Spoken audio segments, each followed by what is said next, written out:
আমি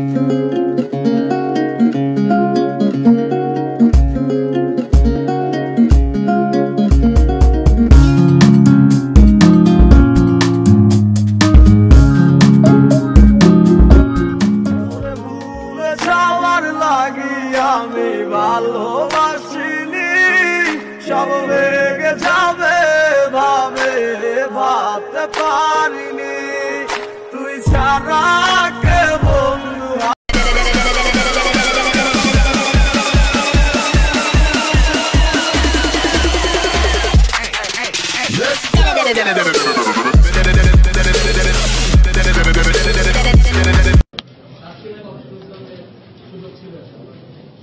আমরা ওকে নিয়ে অনেক, ও কিন্তু আপনার 1917 সালে 22 অক্টোবর কিন্তু লাস্ট ইন্টারন্যাশনাল ম্যাচ খেলেছে বাংলাদেশের পরে। তো ওটার পরে কিন্তু একটা লং ব্রেক। তো আপনি কি পরকালে বিশ্বাস করেন? করলে আপনার লাইফস্টাইল বলছে কি? থাক, এটা আমরা না পড়ি।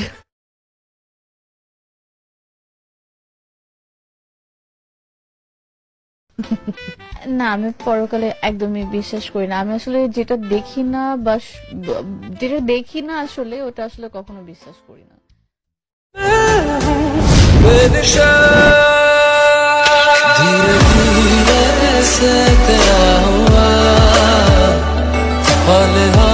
কি দরকার ছিল মারামারি করার? তো করবো না? তোমার নামে কেউ যদি ফালতু কথা বলে একদম মায়েরা তক্তা বানায় ফেলাবো। তুমি আমার কে? সেটাই, আমি তোমার কি? বেশি ব্যথা পাইছো? একটু ছেলে গেছে, তবে ব্যাপার না। তোমার নামে যদি ফার্দার কেউ ফালতু কথা বলে একদম। সব পুরুষের ভাগ্যে কি আর এমন মেয়ে জুটে? সব মেয়েরই কপালে কি প্রেমের গোলাপ ফোটে? একটু দেখা এক ভণ্ড মেয়ের প্রেমে আমি অন্ধ হয়েছি, নিজের হাতে জীবনটারে 12টা বাজাইছি। প্যারা লাগে প্যারা লাগে প্যারা লাগে রে প্রেম পীড়িত। छोड़ दिया वो रास्ता जिस रास्ते से तुम थे गुजरे, छोड़ दिया वो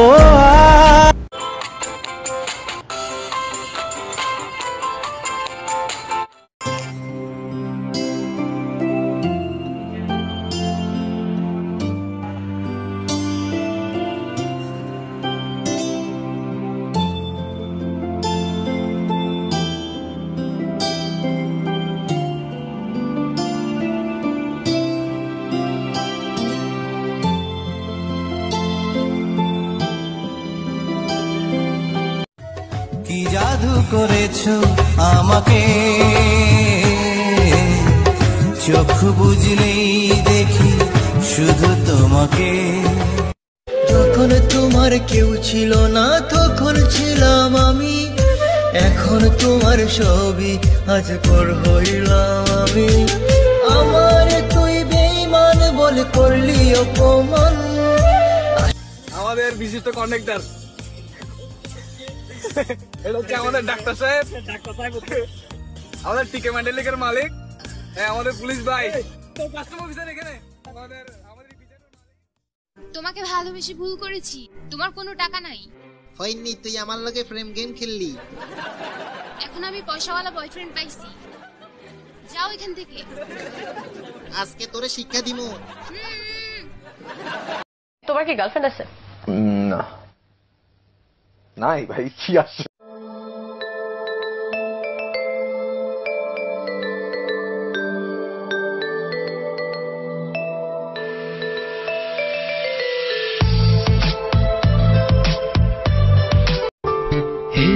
থাকতে হবে তোমায় ছাড়া কথা ছিল না, আজ ভেতর ঘরে ধোঁয়া থাকে তুমি থাকো না।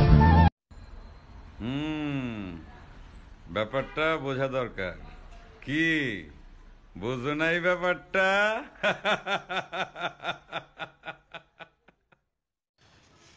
আমরা যখন কাজ থেকে বাড়িতে ফিরি, যে দেশের খবরটা দেখি কি রকম চলতেছে, যখন এসে বাড়িতে বলি, ও বউ, ও মা বোনেরা, একটু রিমোটটা দেবে, দেশের অবস্থা ভালো না, একটু খবর দেখি।